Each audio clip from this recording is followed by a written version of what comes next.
Hello everyone, Earl Henderson, Primordial Defense. Thank you for watching. I have another Monday quarterback video for you. I'm going to play this video and talk about things that are going on, a bit explain what's going on, and talk about things that I think that are being done right and are done wrong. Here we go.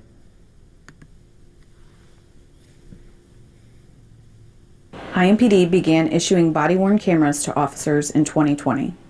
Body-worn cameras are designed to increase transparency, ensure additional administrative. IMPD uses body-worn cameras that are designed to self-activate if certain standards are met. For example, a camera will activate when an officer arrives within 5 certain camera is in a horizontal position for an extended period of time. If an officer activates. So this body camera that they're showing on this video here, it's a product called Body Worn. I don't know a whole lot about it, but it's basically a cell phone.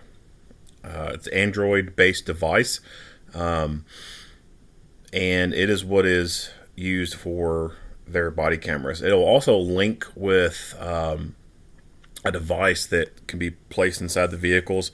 I want to say it's called the Rocket IP or something like that. Basically, this thing will hook into a vehicle, and it can do all kinds of things. It can run diagnostics on the vehicles. So when, engine codes and stuff start popping up, it'll go through that rocket thing, and then it'll go back to the station and send alerts and everything like that. Have it wired in to when you activate the emergency equipment. Of course, it activates the cameras inside the vehicle, automatically activates the camera on the body right there. It can have, I want to say, if you accelerate very quickly or you get it to certain speeds, it'll register that. If you program it to, it does a lot of different stuff. The camera itself, or the body camera itself, if it lays in a horizontal position for a period of time, it will think that the officer is down, and it will send an automatic alert saying officer down. So kind of similar to how firefighters on their packs, they have pass alarms, and if you stay motionless for a period of time, it'll start sending the alarm off, and you'll see firefighters on a fire scene. Every once in a while, you see them start jiggling around, kind of like they got fucking Tourette's or something. Well, what they're doing is they're jiggling themselves to make that alarm not go off. So on these, if you bend over and you're bent over for a period of time, it'll make a noise, and you got to stand right back up to get vertical to make sure that it won't send the big alarm off to dispatch. So officers that have these, if you see them doing something where they're bent over for a period of time, they're trying to pick stuff up, you'll see them sometimes suddenly stand upright really quick, like they got a cramp or something. But it's them trying to keep that device from sending an alarm to go off. One cool thing about this camera is it can be placed behind the uniform, and they provide these little eyelet things to put into the uniform itself, the fabric, where the camera lens mates up with that little eyelet, and it's basically a hole in the shirt pretty much, but it'll mate up right there to it, and it makes for, I guess, a more lower profile signature with the body camera. You don't have this big box looking thing sticking on the outside of the shirt. So that decreases the chances of the camera being knocked off, stuff like that. They even provide those little grommet things for uniform jackets. So you can have a uniform jacket zipped all the way up, and there's a little hole in it that matches up with the camera itself, and then boom, it sticks. The lens sticks through and sees everything. So that's one cool thing about it. Other than that, it's a big ass bulky kind of thing. Like I said, it's essentially a cell phone that has been given this program to operate as a body camera and do the other stuff. Anyway, moving on. The lens is fixed and does not capture everything that is seen and or experienced by the officer. That's what I was talking about with the lens. What It just kind of mates up right there. Once the body-worn camera is activated, it has a 30-second buffer during which the audio is not activated, but the video is. Activates and/or incident video details an officer-involved shooting that occurred on December 31st, 2022 at approximately 4:15 a.m. Warning: the following video contains graphic images and language. It is not suitable for all viewers. The information contained within should be considered preliminary information. Investigative processes are ongoing. Just after 4 a.m., IMPD North District officers were dispatched to the 3600 block of North Oxford Street on report of a suspicious vehicle. A 911 caller said that there was a car with the engine running in her driveway that she did not recognize. Mr. 911, where is the location of your emergency? 36 North Oxford. I don't know if it's a true. There's a car backed up in my driveway, and it seems like it's still running. And I turned off my Okay. What color is the vehicle? black. It looks black. What's the make and model? Do you know? I can't make it out. Is it a car, truck, SUV? Huh? Is it a car, truck, SUV? It's a car. Four-door car? It looks like it. Okay. And it's backed up in your driveway, idling? Yes, it looks like it's on. And I clicked the porch light off and on, and nobody came out, and I don't want to go out to see who's out there. All right, so that is something good that she's doing. She don't want to go out there to see who it is, and put herself in a situation where she could be attacked. So when you think about home security,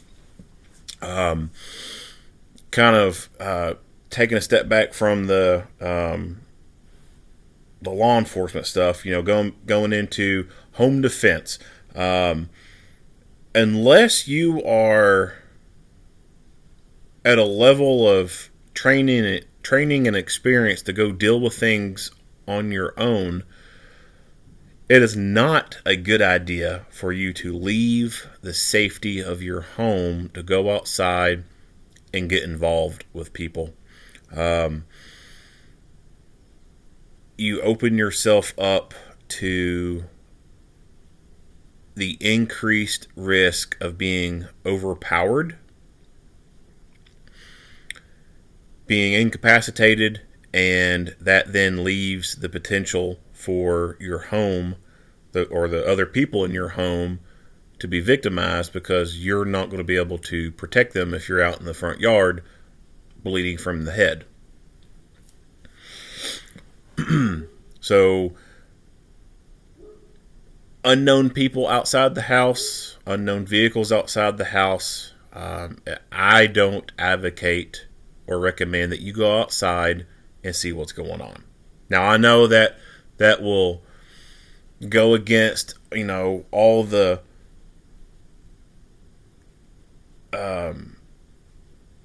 nerves in your body, right? Like, oh, there's someone doing shit in my yard. That's my yard. This is my property. I'm going to go out there and deal with it. Like, I get your mindset there, right? I don't want people in my yard doing stuff. I don't want unknown people on my property. I get it.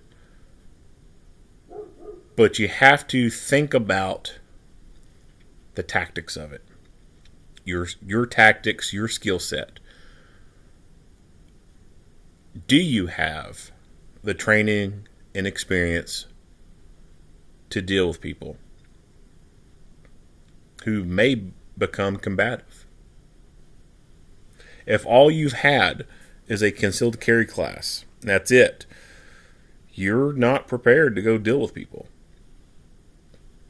Don't go out there. Even if you see someone outside vandalizing your car, vandalizing your yard, trampling through the bushes, the rose bush, or, fucking up all your flowers, whatever. Like, whatever the hell it is they're doing, don't go outside. They may not be alone. They may have someone else out there with them. They may be on drugs. They may not feel pain very well. And if you go out there armed and you're not properly equipped with a good security retention holster, then your gun could be taken away from you and then used against you. And then what about your family inside the house? Now you've potentially armed a crazy violent offender. They've taken your gun, and now they're going to go inside your house. What are they going to do to your family? So this woman had the right mindset. She did not go outside. She stayed inside the house, doors locked, presumably. That's the best place to be at. I don't know. I don't know if it's one of my kids. I don't know. Nobody is getting out. Okay, stay on line. Don't hang up. Okay. IMPD officers arrived and made contact with the homeowner, who again said she did not recognize the car. When IMPD officers approached the vehicle, they saw a man who was asleep with a handgun in his lap.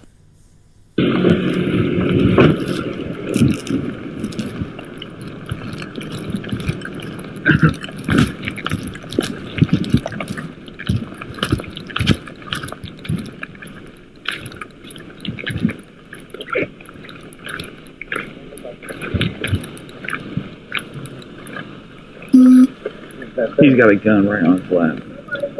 He's got a gun right on his lap. Yeah.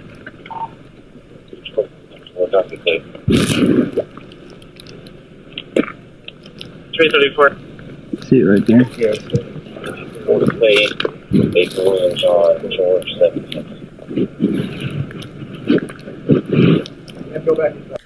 Okay, so they've made contact with the homeowner, and she's saying the same thing. She don't recognize the car, whatever. And now they've got to the vehicle. So at some point, we don't get to see the full interaction of them going up to the house and everything and talking. So I don't know if they already had the spotlights on the car for this whole duration, because you could tell when they made the approach, they had the spotlights aimed towards the car. If they had the spotlights aimed at the car, went up to the house, talked to the woman, came back, went to the vehicle, that's a long time for a bunch of bright lights to be shining in that car and for that person to be not waking up. So I'd say they're pretty well passed the fuck out, right? Like, they're not going to be waking up unless you start making loud noises or moving them. They've got up there. They have noticed a gun. Okay. Now is the time, while this dude's still passed out, for people to go back and retrieve some rifles. So 1 or 2 people stay up here with the vehicle, keep eyes on them, guns pointed, low ready in case he wakes up and becomes violent. A couple people go back and grab rifles, then bring the rifles up. Then those people with the rifles take primary lethal cover. They take primary lethal cover because those rifles are going to be what you want in a gunfight. If this turns into a gunfight, which we're watching this video now, so we know it turns into a fucking gunfight. If you know you're going to a gunfight, bring a rifle and bring your friends with rifles. Rifles will dominate gunfights. They will stop gunfights faster than pistols. Rifles are better than pistols. They are more accurate and they have better incapacitating ability.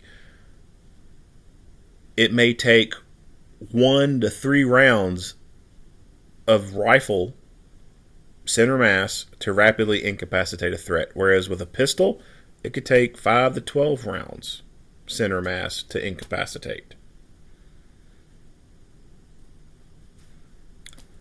Rifles are more accurate because they have a longer barrel and you have more points of contact on that system to help stabilize it and reduce as much movement in it as possible. With a pistol, it's a very short barrel. You only got 2 points of contact. Your dominant hand and your non-dominant hand. The littlest amount of movement, just by pulling the trigger to fire the handgun, can cause enough movement in that system to cause the barrel to go off just a little bit to the side. And at close distance, it doesn't seem like a lot, but as you add increments of distance, it's very noticeable. So just pulling the trigger, even pulling the trigger on the rifle can cause the rifle to move too, but because you have so many points of contact on that rifle, you're able to minimize that overall movement. With the handgun, that's all you got is your two hands. So just pulling the trigger alone can cause that handgun to move to left or right, depending on if you're shooting left-handed or right-handed, and throw your shot placement way off. The terminal ballistics are night and day. Rifle, it's devastating. It really is. There's not that many people walking around the day who've been shot with rifles, but there's a crap ton of people walking around the day who've been shot with pistols. So, what will we see? I don't know. I haven't seen this yet, but unfortunately, when it comes to videos like this, that's one of my chief complaints is officers not getting rifles out when they need to be getting rifles out. So, let's see what happens. Okay. Officers attempted to open the door and retrieve the handgun, but the doors were locked. Do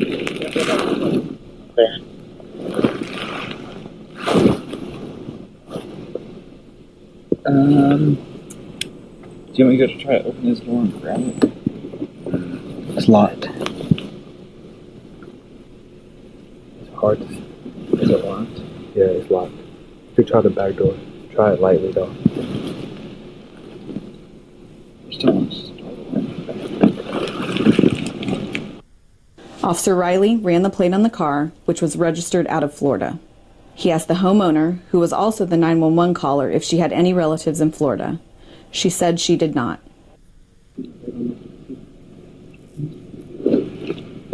Don't know who it is. So another thing, people passing out in their cars is a common thing. Even on the roadway, like at a stop sign or a freaking red light, mostly red lights. The number of people who just pass out behind the wheel on the road like that is surprising. This guy, they got bright ass flashlights shining around the side of the car. This dude has not woke up yet. So, and they've already taken the time to go back to the house or run the plate, go back to the house, ask the woman, hey, you got any family in Florida? No. They could have taken one of their vehicles and pulled it up to the suspect vehicle here. They could have, if they had stop sticks, they could have got stop sticks out, placed them under the wheels. That way, if he decides to take off, boom, they're going to deflate tires or whatever.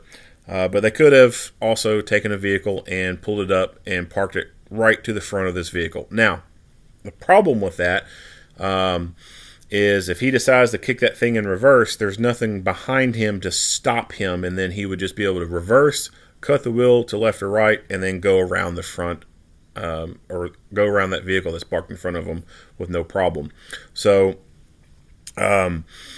there appears to be a yard obviously right in here, so they could have also pulled vehicles up along the sides right here and parked them. That way, if he decided to back it up, depending on the spacing too, which I don't know how much space is behind here, they could have also parked vehicles along the side to kind of box them in, or at least on one side over here or whatever. But for sure, stop sticks under the wheels. That way, if he wakes up and decides to take off, boom, he's deflating all of his tires.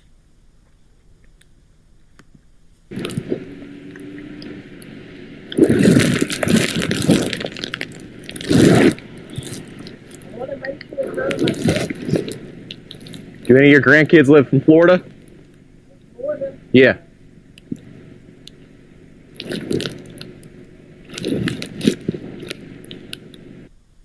After approximately 3 minutes, officers knocked on the passenger side window. As the driver awoke, he began to move and officers discharged their firearms. 3 IMPD officers discharged their service weapons. Following the officer's instructions, the man exited the car. He was detained, and IMPD officers then provided medical aid until paramedics arrived. See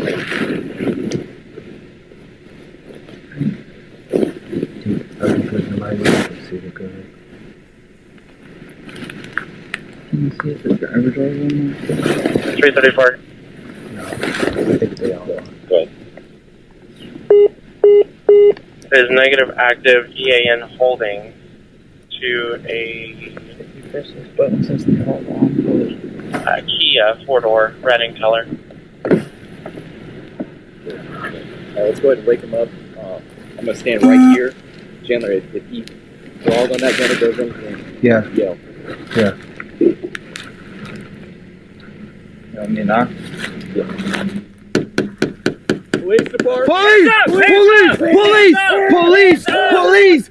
Police! Police! Put your hand.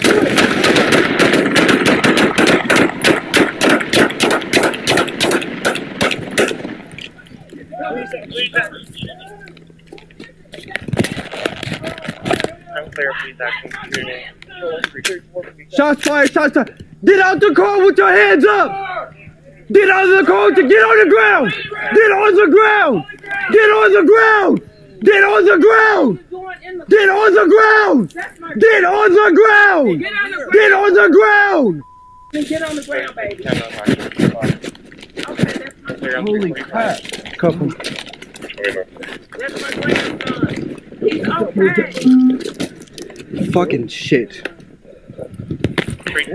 Control shots fired. Start as a medic. He fell asleep. Unclear, you guys secure? Yes. Clear, there's Heads up, bud. You're all right. just a second. Where you hit, man? Guys, hold on. Are you guys? All right, so let's back this up.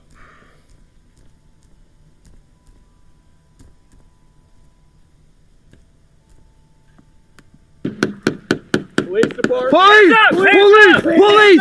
Police! Police! Police! Police! Put your hand. So, bright ass flashlights, and they're yelling police very loudly. We don't get to see specifically what this guy does, nor do we see or hear any detailed description of what he does other than he makes movements.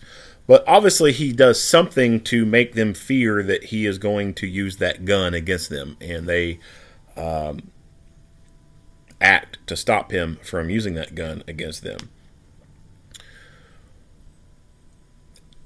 With the bright flashlights and them yelling police, I just cannot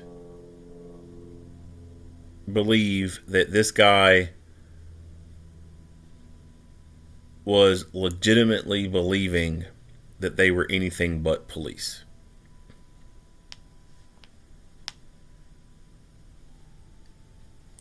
I believe that he registered the fact in his head that these were police officers there, and he still continued to act the way he did.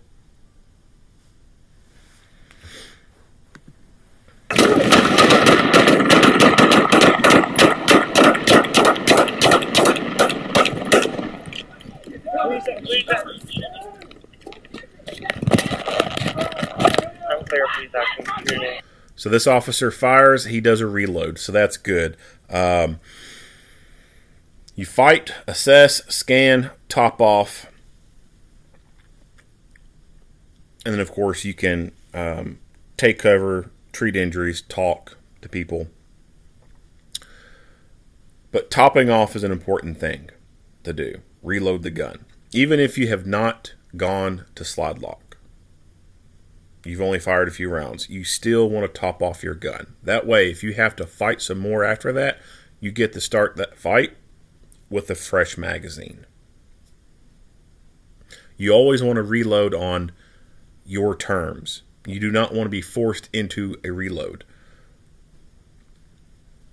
So let's say this guy decided he was going to continue to fight the suspect. Let's say he was going to, shoot it out.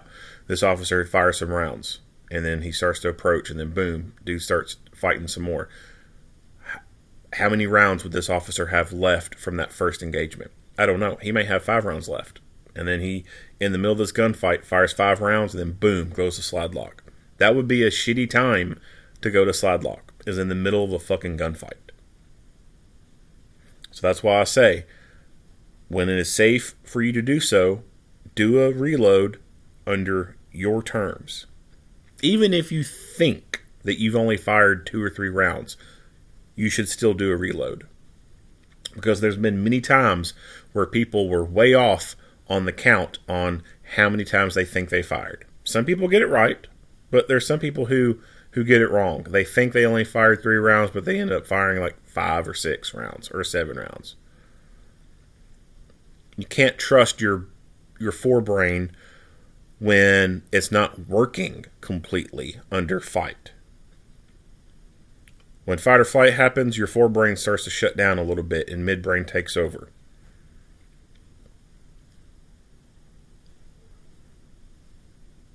Do a reload when you can.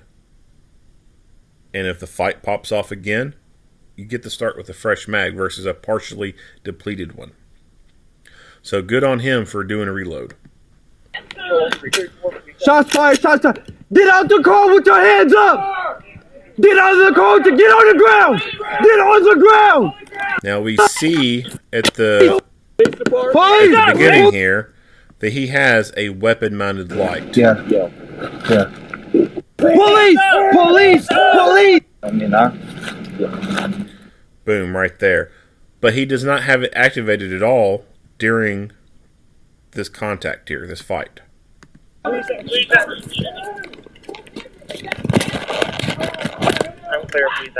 Why is his weapon light not activated? I don't know. Maybe he just completely forgot to utilize it during this gunfight, or his batteries are dead in it. So when it comes to weapon-mounted lights, you need to have a rotation schedule on your batteries. And this is going to vary from place to place and depending on your workload. So if you're very busy workload, you clear buildings, on a fairly regular basis, I guess you could say, or you're pulling your gun out and pointing at bad guys a lot at night, etc., your batteries are going to be running down a lot quicker than other people in smaller areas who just aren't doing that much. So the more you use it, obviously, the more batteries you're going to need to go through. When you excuse me, when you think about turning that light on, you need to think about it as if you were pulling the trigger on your gun.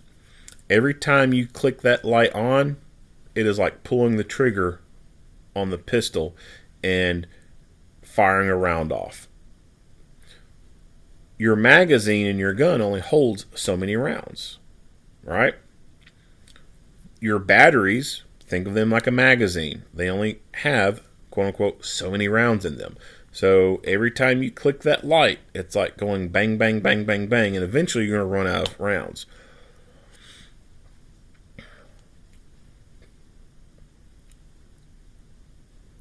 It's incredibly hard to keep track of the amount of minutes that you run your light, to be able to add those up and be like, oh, this light has been turned on for 30 minutes. This light has been on for 1 hour. I need to change the batteries. So it's a whole lot harder to, I guess, visualize what level you're at with those batteries versus like a magazine for a gun, because you can look at the back, see the holes, but I'm at the 5 round mark, so I need to whatever. So you'll need to come up with a system of rotating those lights out depending on your usage. It could be you rotate those lights out every month. Those batteries out every month. Beginning of the month, boom, you put new batteries in that gun or that light, weapon-mounted light. It could be that if you're very busy and you're using the gun a lot, you replace those batteries once every couple weeks. If it's, you're not using them a whole lot, you can even go a couple months, 3 months, and then rotate those out. It just really depends on your workload and how much you're using that light.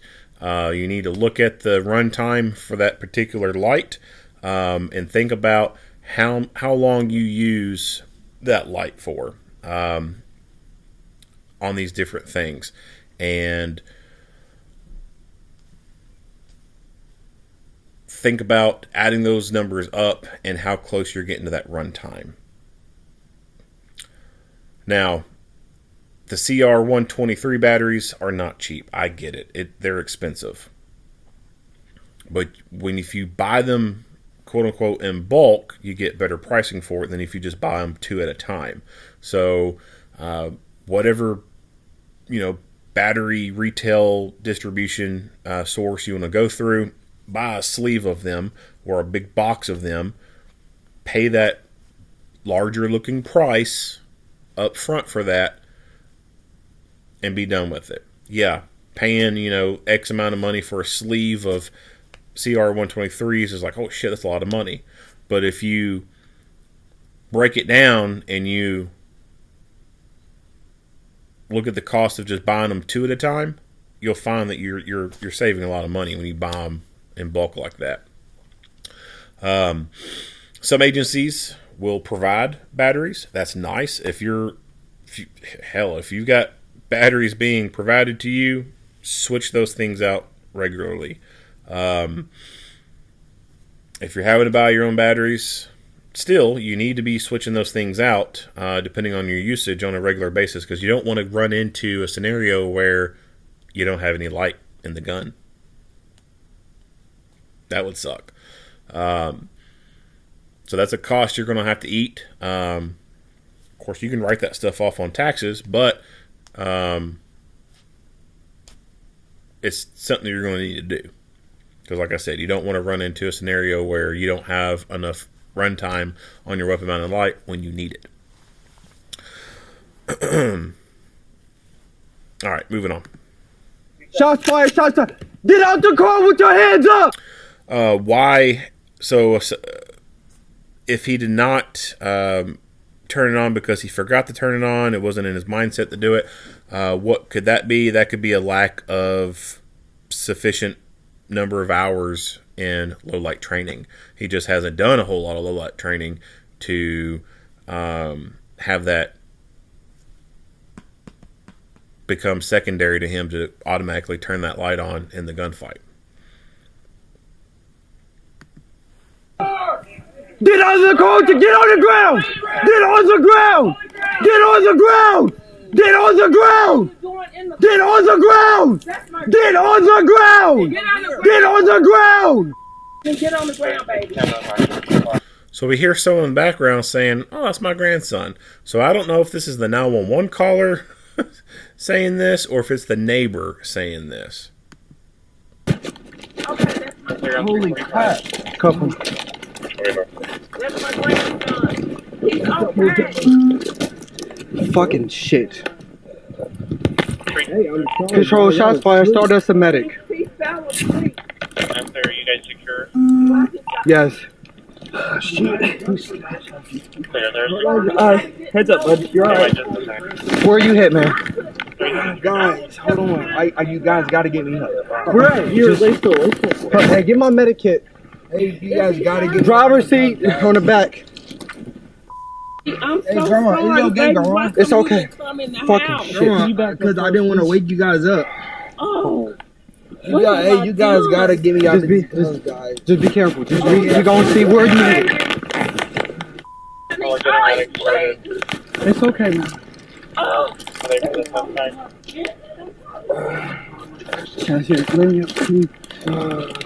gotta get me out of the gun, sir. You gotta get me out of the gun, man. I got it. Did you get my kit? No. Oh, you gotta test you gotta help me, guys.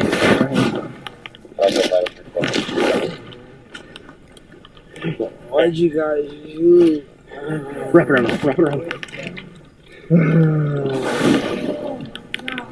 Can you reach it? No. Here, I got it. Can I use quick clap? Hey. I got quick clap.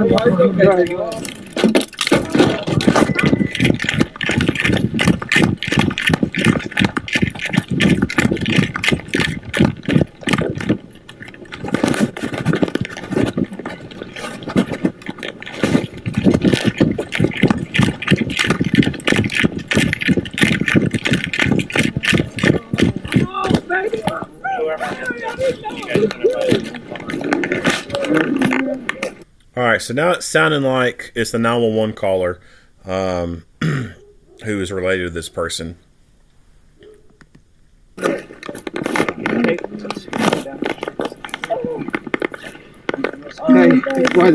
All right, so we see that he has brought a first aid kit up here, a trauma kit.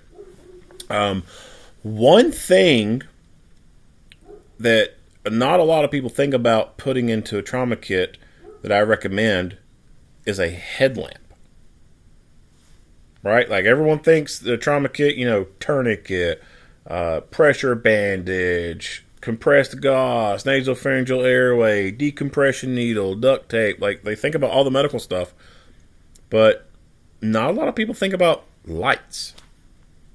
A headlamp is a very great tool to place in a first aid kit because at nighttime you need to be able to see. And if you got a flashlight in one hand, then it's going to be difficult to do stuff one-handed. So what are you going to do with that flashlight? Well, depending on where you're at, you could prop the flashlight up against something and provide you light. If someone else is standing around who isn't doing anything, they can hold the light for you. But if some of that stuff isn't going to work out for you, then you may be able to, depending on what flashlight you got, put the flashlight in your neck and kind of tilt your head down and mash it against your shoulder and hold that light there. Well, that's going to become uncomfortable very quickly. All right. You could tuck it up on your armpit and try to work, but that's going to leave one arm kind of stiff, reduce your range of motion with that. If the light is small enough, some people may think about putting it in their mouth. I never advocate doing that at all, especially when you're doing medical on someone, because you may have to talk at some point, and you got both hands covered in blood, and you need to talk. What are you going to do? Just spit the light out of your mouth so that you don't reach up to your mouth with your blood-covered hand to pull that light out? And then when you get done talking, what are you going to do? Stick that fucking flashlight back in your mouth? Fuck that. Those problems can be solved with using a headlamp. So, wherever you get your stuff at, go there, buy some headlamps, and put them in your first aid kits. So I went through Amazon. I bought a bunch of, I think they're Energizer brand headlamps. They came with batteries in them, but I switched those batteries out, got rid of them because they're alkaline batteries, and I put lithium batteries in there. So that's another thing. If you're going to have headlamps in these first aid kits that stay inside the vehicles, you want to put lithium batteries in there because those lithium batteries are going to last longer than alkaline batteries, and they're going to perform better in cold weather. And they're not going to leak out like alkaline batteries will, so you won't ruin stuff. But I went through and I think it was like a 5-pack or something like that. Actually, I think it was more than that. It might have been like 10 of them. I can't remember, but I got a pack of headlamps. I replaced all the batteries in them, put lithiums in there, and I put one in every first aid kit that I got. That way, if I have to break open that first aid kit, boom, I got a headlamp to put on at night and be able to use both hands and have optimal lighting. Now, if there's other extra people there, yeah, they can hold flashlights and stuff like that. If you're able to do umbrella lighting, then cool, you can do the umbrella lighting. But if you can't do those things, a headlamp is the best way to go.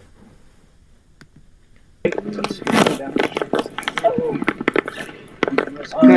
why the quick light? Ah, guys, you gotta help me, guys. Just stay calm. Okay. Oh my god.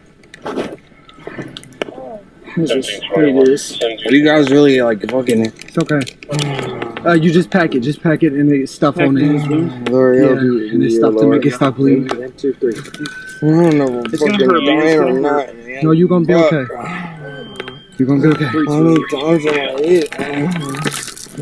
Lord, do you know if he's hitting my done, Lord. In the arm, he's been hitting the arm. You need a tourniquet? Here. Tourniquet, here. Brian, tourniquet. You're right, buddy, you're right. You need to get him off the car. Just sit still. So, well, this gets all blurry. So this chain link fence they're right here with. They're up next to a vehicle. So here's one thing that they could have done is they got the patrol flashlights. They could have stuck a flashlight through the chain link fence, have the light shining this way, and that chain link would have kept that flashlight, could have kept that flashlight in there, depending on the weight and everything of it.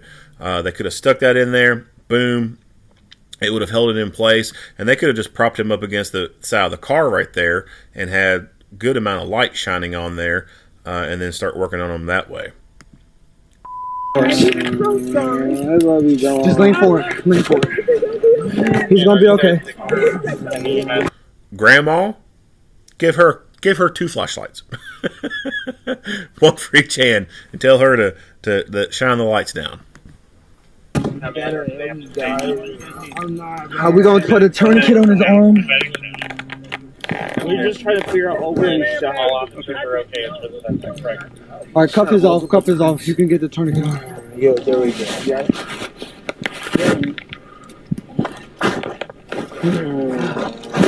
All right, we got quick close. Stay calm. Let me check your legs. Yeah, send the medics in now. Sir, I'm trying to clarify.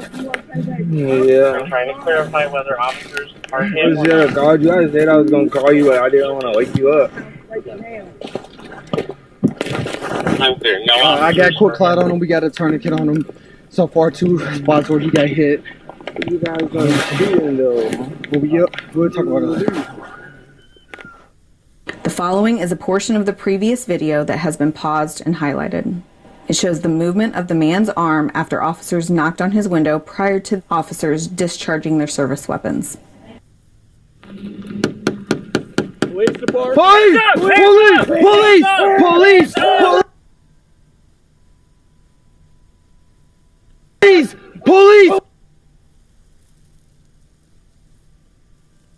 Put your hand! The following shows the moment that the man awoke and the officers discharged their service weapons from the perspective of Officer Gregory's body-worn camera. You want me now? Yeah. Police department! Hands up! Hands up! Hands up! Hands up! Police! Put your hand!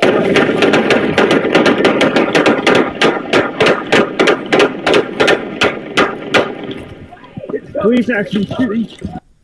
The following shows the moment that the man awoke and the officers discharged their service weapons from the perspective of Officer Riley's body-worn camera. Clear, thank you. All right, let's go ahead and wake him up. I'm going to stand right here. Chandler, if he draws on that gun or does anything, yell.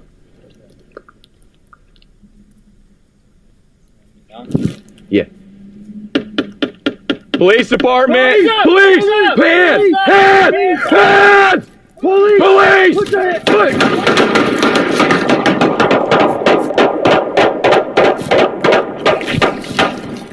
Get the cover! Get the cover! When the man exited the car, the homeowner realized that it was her grandson. The grandson said he was sleeping in the car because he didn't want to wake up his grandmother. She didn't recognize the vehicle because it was a rental car which had Florida plates. As Officer Chandler and Riley were providing medical aid, Officer Gregory walked around the vehicle. He located the firearm in the driver's seat.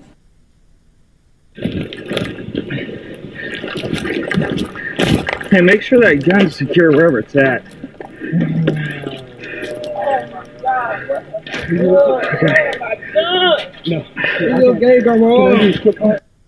A 9mm Glock handgun was recovered.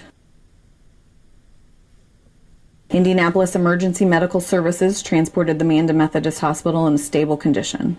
The man was not arrested. All 3 officers who discharged their service weapons had activated their body-worn cameras. None of the cameras provided a clear view of the position of the gun after the man woke up and moved his arm. Investigators canvassed the area for additional video, but none was located. The incident is being investigated by IMPD's Critical Incident Response Team. A separate and independent investigation will be conducted by IMPD's Internal Affairs Unit to ensure compliance with department policy. The Marion County Prosecutor's Office is being consulted throughout the investigative process. This incident will be reviewed by the Civilian Majority Use of Force Review Board. This occurs after the conclusion of the criminal process. You're gonna be okay. Hey, guys. Stay calm. All right, so it's kind of a shitty situation. So the guy, presumably, is where he's supposed to be. So he appears to be an adult male. He is at his grandma's house. Does he live there? I don't know. I have no idea if he lives there or not. That's not uncommon for people to live with grandparents. Grandparents are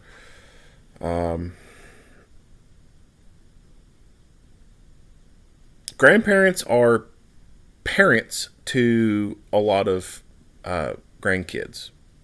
There's a lot of people who have kids, and they're not in those kids' lives, and they end up being kind of shoved off to grandpa and grandma, and they're the ones who raise the kids. And so those kids end up having closer relationships with their grandparents. And as people get older, they may be, for various reasons, they can be more receptive to letting people stay with them, letting families stay with them. Whereas a parent who's younger in age, perhaps maybe not. Grandma, grandpa can be more sympathetic, feel more sorry for the kids or the grandkids. And it could be that they're lonely too. Especially if it's just grandma's,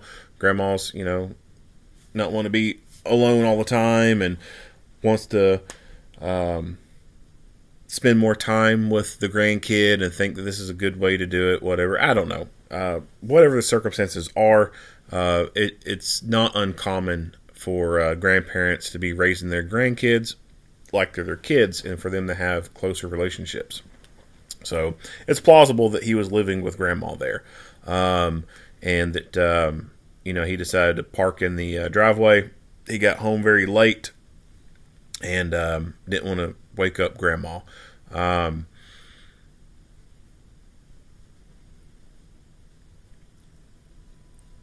If he wasn't living with grandma, then maybe he thought that was a safe place to park his car at because it's family. It's kind of a weird thing. Like, if you're not living at someone's house, like, why the fuck would you be parking there? But as far as what he could have been doing to be out so late, I don't know. That's anyone's guess. And it could be nothing wrong at all. And the gun, this guy could be a completely innocent person, no background, no criminal background, whatever, and just had the gun out to protect himself because, it could be a bad neighborhood. It's certainly within his legal right to do that. But as I noted earlier, at the beginning of the video, or towards the beginning, bright ass flashlights and people yelling police. And he makes the conscious decision to reach over for that gun. Why? Don't know for sure. Can't read his mind through a video, obviously. But I don't think it was for any good intentions.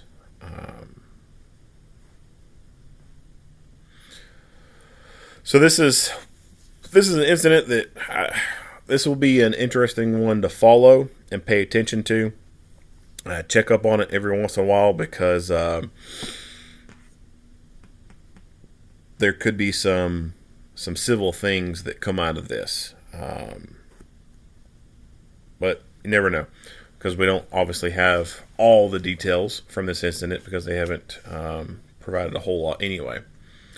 But that's about it for this video. So if you like what you hear and see, go ahead and give me a like and a share. If you haven't already, hit that subscribe button and stay tuned for more Monday quarterback videos. Earl Henderson, Primordial Defense, thank you for watching.